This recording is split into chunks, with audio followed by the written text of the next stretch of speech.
I am ख्याति Patel from अश्वमेघ विद्यालय। आज के इस लेक्चर के अंदर हम लोग जो हमारे फर्स्ट यूनिट टेस्ट के अंदर जो चैप्टर आने वाले हैं उस चैप्टर के रिवीजन के बारे में बात करेंगे। रिवीजन मतलब आपका कौन सा टॉपिक इम्पोर्टेंट है और कौन सा टॉपिक आपको अच्छे से पढ़ना है, उस टॉपिक के बारे में सबसे पहले बात करेंगे। ठीक है, तो आपको उसके लिए 1 to 5 चैप्टर प्रिपेयर करना है। 1 to 5 चैप्टर जब आप लोग रिवीजन करोगे तो जो भी चीज़ मैं बोलूँगी वो आपको अच्छे से याद रख के पढ़नी है और उस चीज़ को ज़्यादा बार प्रैक्टिस भी करनी है। अब जब आप लोग इसका पेपर लिखोगे तो पेपर के अंदर आपको दोनों चीज़ें लिखनी है। जैसे कि अगर किसी क्वेश्चन का आंसर ऐसे सी आ रहा, ठीक है, तो उसका ऑप्शन भी आपको लिखना है और उसके साथ वो जो टेक्स्ट है वो टेक्स्ट भी आपको लिखनी है। जैसे यहाँ पे उसका आंसर, फर्स्ट का आंसर सी ऑप्शन में मल्टीमीडिया है, तो आपको ऐसे मल्टीमीडिया ऐसा वहाँ पे ऑप्शन का आंसर भी साथ में लिखना है। दोनों चीज़ वहाँ पे कंपलसरी है। तो सबसे पहले फर्स्ट चैप्टर के अंदर बात करते हैं। तो फर्स्ट चैप्टर में पहला टॉपिक मल्टीमीडिया का दिया गया है। तो मल्टीमीडिया की डेफिनेशन है, वो डेफिनेशन आपको दिखनी है। वो 2 टर्म से बना हुआ है, वो भी आपको अच्छे से देखना है। मल्टीपल एंड मीडिया, इसके 5 कंपोनेंट्स के नेम आपको अच्छे से याद रखने हैं। नेक्स्ट पीछे देखोगे तो आपका टॉपिक है टेक्स्ट। टेक्स्ट के अंदर आप लोगों की 2 डेफिनेशन आती है, टाइप फेस एंड साइज़। ठीक है, तो टाइप फेस की डेफिनेशन यहाँ पे दी गई है, वो भी आपको याद रखनी है। और साइज़ की डेफिनेशन भी यहाँ पे दी गई है। Size is the distance between the top of the letter and the bottom point and size is expressed in point. Okay, तो आपको ये साइज़ की डेफिनेशन और टाइप फेस की डेफिनेशन याद रखनी है। नेक्स्ट टाइप फेस के 2 टाइप है, सेरिफ एंड sans सेरिफ, और उसके एग्जाम्पल आपको पता ही होने चाहिए कि कौन से सेरिफ फॉन्ट के एग्जाम्पल है और कौन से sans सेरिफ फॉन्ट के एग्जाम्पल है। ठीक है, तो ये सेरिफ फॉन्ट के एग्जाम्पल है टाइम सेंचुरी बुकमैन और एरियल वर्दाना हेल्वेटिका, वो sans सेरिफ फॉन्ट के एग्जाम्पल है। ठीक है, ये दोनों चीज़ आपको याद में रखनी है, एग्जाम्पल। नेक्स्ट है आपका ऑडियो के अंदर आप लोगों का जो डेफिनेशन है, एनालॉग फॉर्म में क्या बोलते हैं और डिजिटल फॉर्म में क्या बोलते हैं, वो आपको याद रखना है। ठीक है, और दूसरा, ये ऑडियो के अंदर आप लोगों को साउंड भी एक ही चीज़ है, साउंड को ही ऑडियो बोलते हैं, उसे भी आप लोग उसका दूसरा नेम स्पीच भी है, तो ये भी आपको याद रखना है। ये जो फाइल एक्सटेंशन है, ये कंपलसरी फाइल एक्सटेंशन आपको याद में रखना है। ऑडियो फाइल के एक्सटेंशन है, इसमें से आपको फुल फॉर्म भी पूछा जा सकता है। जैसे मैं यहाँ पे MIDI है तो उसका फुल फॉर्म ये है, तो मैं पूछ सकती हूँ। ठीक है, नेक्स्ट इमेज के अंदर आपको याद रखना है, इमेज के अंदर पिक्सल के फॉर्म में इमेज स्टोर होती है, वो बिटमैप और रास्टर इमेज के फॉर्म में स्टोर होती है। और यहाँ पे पिक्सल क्या है, smallest dot on the computer screen. Map क्या है, 2 डायमेंशनल मैट्रिक्स ऑफ डॉट्स। ठीक है, तो यहाँ पे ये इमेज के लिए जो इंट्रोडक्शन दिया गया है वो भी आपको याद रखना है। पीछे आपकी इमेज फाइल के सारे एक्सटेंशन दिए गए हैं, ये इमेज फाइल के सारे एक्सटेंशन भी आपको याद रखने हैं, कौन सा एक्सटेंशन कौन से फाइल के लिए यूज़ होगा। वीडियो और एनिमेशन, ये दोनों में उसकी डेफिनेशन आपको याद रखनी है। Video refers to the sequence of natural scene capture using analogue or digital video capturing device and animation is a visual change over time. Animation के 2 टाइप्स है, याद रखने हैं, 2D एंड 3D। 2D के एग्जाम्पल है Macromedia Flash, Synfig Studio and Pencil, और 3D के example Maya, Blender and 3D Max, ये भी आपको याद रखना है। और इसके जो वीडियो फाइल के एक्सटेंशन हैं वो पीछे दिए गए हैं, ये सारे एक्सटेंशन आपको एक बार पढ़ लेने हैं। कि इंटरैक्टिव ऑब्जेक्ट्स के लिए आपको ये वाला लास्ट वाला पैराग्राफ एक बार पढ़ के याद कर लेना है। ये इनलाइन मीडिया ऑब्जेक्ट वो प्रोग्राम के अंदर होता है जिसे इनलाइन मीडिया ऑब्जेक्ट के टैग से लिखा जाता है। और प्लगइन क्या है, that are the extra helper programs that can be easily installed as a part of web browser. तो ये इंटरैक्टिव ऑब्जेक्ट के बारे में है। और लास्ट टॉपिक है आपको पढ़ना, classification of multimedia.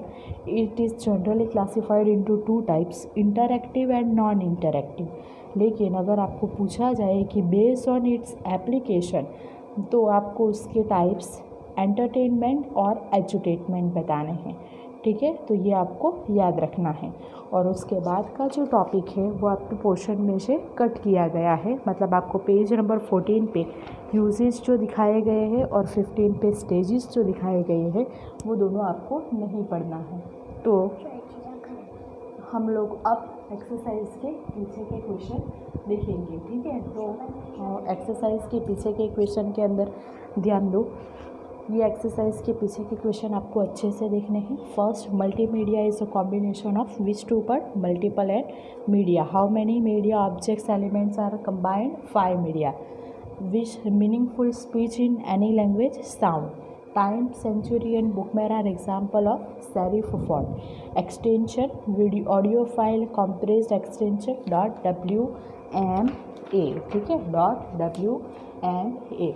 Next question 6 number, which of the following term distance between the top of the letter to the bottom letter? Size. Which term represent typeface, the different style? Font. Micromedia, Cinefix Studio example of 2D animation. Smallest dot on computer screen? Pixel. Vector image is classified into bitmap and raster. Visual change over time, it's your animation. Two-dimensional matrix of dot, it's your map. Full form of MIDI, musical instrument digital interface. Which extension is commonly used by image file format? JPEG. Which is used to store the images in the form of mathematical equation? Vector graphics. Which device helps to convert photographs into digital format? Scanner. Next, PNG, full form of PNG, portable network graphic. Which of the following term represent helper program? Means your plugin program. And which classification of multimedia? Interactive and non-interactive. And visual change occur in x and y axis in 2D, 2 dimensional. Okay, तो ये exercise के question आपको अच्छे से learn करने हैं। Second chapter देखोगे, second chapter के अंदर ये ऑथरिंग टूल कौन से टाइप के हैं वो याद रखने हैं। कौन से ऑथरिंग टूल का एग्जाम्पल कौन सा है, जैसे ये कार्ड और पेज का हाइपर कार्ड और मल्टीमीडिया है, ठीक है। फिर यहाँ पे आइकन और इवेंट का यहाँ पे दिया गया है Authorware and icon author. तो ये कौन सा किस टाइप का एग्जाम्पल है, कौन से ऑथरिंग टूल का एग्जाम्पल है वो भी आपको अच्छे से याद रखना है, ठीक है। फिर आपको पेंसिल टूल के बारे में बताया गया है। पेंसिल टूल की स्क्रीन आपको बताई गई है। ये जो सिनफिक्स स्टूडियो का नेक्स्ट डिस्क्रिप्शन है ये अच्छे से याद रखना है। ये डाउनलोड करने की लिंक है, ये GNU GPL के अंडर पब्लिश किया गया था। ये लिनक्स, विंडोज़ और ऐसी बहुत सारी ऑपरेटिंग सिस्टम के ऊपर अवेलेबल है। फर्स्ट वर्जन उसका 0.61.05 है, लेटेस्ट वर्जन उसका 0.63.05 है, ठीक है। और इसका एक्सटेंशन कंप्रेस्ड फॉर्म के अंदर और अनकम्प्रेस्ड फॉर्म के अंदर, ये भी चीज़ आपको याद रखनी है, ठीक है। बाद में आपको सिनफिक की स्क्रीन के अंदर आपके जो टूल बॉक्स है वो टूल बॉक्स के अंदर के जो टूल्स है, ये तो पहले तो टूल बॉक्स विंडो 3 पार्ट्स में डिवाइड होती है। उसके अंदर के ये टूल बॉक्स है वो सारे टूल बॉक्स को आपको याद रखना है। कौन सा टूल किसके लिए यूज़ होता है ये सब कुछ याद रखना है। ग्रेडियंट टूल इसमें से बहुत इम्पोर्टेंट है, ठीक है। तो हर एक टूल के बारे में आपको अच्छे से पढ़ना है। इसके एक्सरसाइज के क्वेश्चन देखते हैं। विच elements are organized as a pages of book or pile of card in which type of form? Card or page based event. Next, second question, which of the following tool helps in changing the color of objects? It's your fill tool. Synfig Studio is which type of software? Time based authoring software. Next, toolbox window is divided into 3 parts. Extension, as I have said. Next params panel, next जो है green वो आपका blue colour से display होता है। Next आपका which tool is used, B line tool है। इसके अंदर between 2 colours in object, it's your gradient tool. Which gradient produced by transition in straight line? It's your linear. Author where and icon author are example of icon and event based authoring tool, and freehand traditional drawing is created using your pencil software. Next, two important parameter of circle, center and radius which represent handle. It is your duck. The duck change the color, it's your green color. Layer visibility is controlled by your opacity, and last one enter your text, it's your text tool. ठीक है, तो इतना आपको chapter number 2 के अंदर पढ़ना है. Chapter number 3 के अंदर एनिमेशन का जो इंट्रोडक्शन दिया गया है, ये जो पूरा एनिमेशन का इंट्रोडक्शन है, की फ्रेम एनिमेशन और frame by frame animation, kinematics, morphing, इसके अंदर क्या होता है, ये सारी चीज़ें आपको एनिमेशन के अंदर ध्यान में रखनी है. ठीक है, फिर तो आपको एनिमेशन कैसे क्रिएट करना है वही दिखाया गया है. तो एनिमेशन क्रिएट करने के जो स्टेप है वो तो आपको नहीं देखने हैं. हाँ, एनिमेट एडिटिंग मोड में कैनवास के आउटलाइन पर रेड लाइन आ जाती है, और इसका जो थियोरी पार्ट है वो हम लोगों ने वीडियो के अंदर से दिखा ही है. इसके एक्सरसाइज के MCQ देख लो, ये इम्पोर्टेंट है. Which term represent the object displayed over a period of time, it's your frame. Each small changes in the image created and then displayed in a sequence in frame by frame animation. Default setting 5 seconds. Which following term defines the change to your object's property? It's your keyframe. Indicator used to represent waypoints, it's your diamond symbol. Diamond symbol is used to represent waypoint. Next, question number 6. In animate editing mode, canvas outline changes into red color. Length of the time, it's your keyframe. Correct entry in slide bar, it's your 3S9F. Second पहले आती है, बाद में आपका वहाँ पे frame आता है. Image transform into another, it's your morphing. Frames per second, it's your 24 frame. And study of moments and motion of an object, it's your kinematics.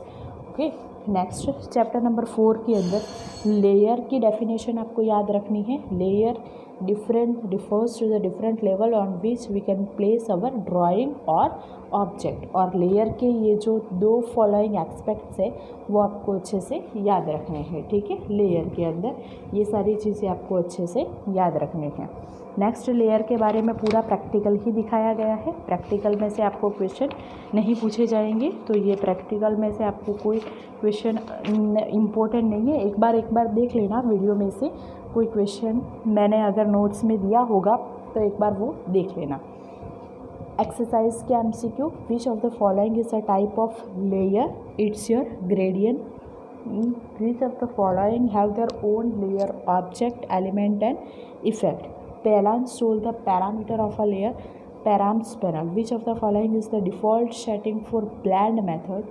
It's your composite. Which of the following feature apply the effect on layer without applying to another? It's your encapsulation.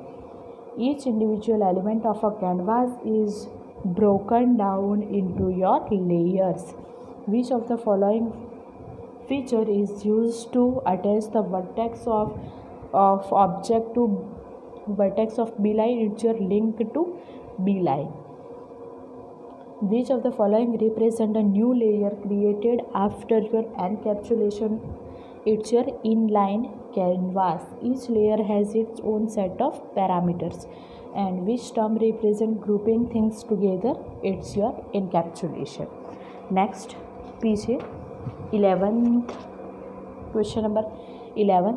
Which of the following term represent the different level on which we can place our objects? Is your layer, and gradient, blur, distortion and filter are example of layer. Okay. और last chapter number 5 के अंदर सिर्फ आपको 2 चीज़ अच्छे से याद रखनी है. यूजिंग पिक्चर इन सिनफिक, इसके अंदर इमेज कैसे इंसर्ट करते हैं, तो उसका मेनू है फाइल और ऑप्शन है इंपोर्ट. फाइल और इंपोर्ट, और उसकी शॉर्टकट की है कंट्रोल एंड आई, कंट्रोल+I. ठीक है, ये आपको अच्छे से याद रखना है. फिर उसको लेयर को कैसे, वो इमेज को कैसे रोटेट करते हो, इमेज को कैसे ट्रांसफ़र करते हैं, उसके स्टेप्स आपको याद रखने हैं. नेक्स्ट आपका जो टॉपिक है मास्किंग का, पेज नंबर 78 से, तो पेज नंबर 78 से जो पूरा टॉपिक है वो पूरा आपका स्किप किया गया है, ठीक है। तो इसके एक्सरसाइज के पीछे के क्वेश्चन में से सिर्फ आपको 2 ही क्वेश्चन अच्छे से करने हैं। ये फर्स्ट वन शॉर्टकट की कंट्रोल आई, और नेक्स्ट इसके अंदर और कुछ नहीं होगा, ये शॉर्टकट की वाला एक ही क्वेश्चन है। बाकी सब कुछ तो आपका जो पोर्शन कट हो गया है उसके अंदर आ रहा है, ठीक है।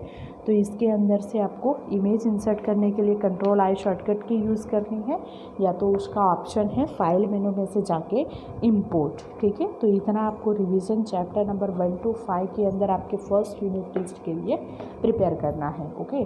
अगर आपको कुछ भी डाउट हो या तो कुछ भी क्वेरीज हो तो आप लोग कभी भी कॉल कर सकते हो, ओके।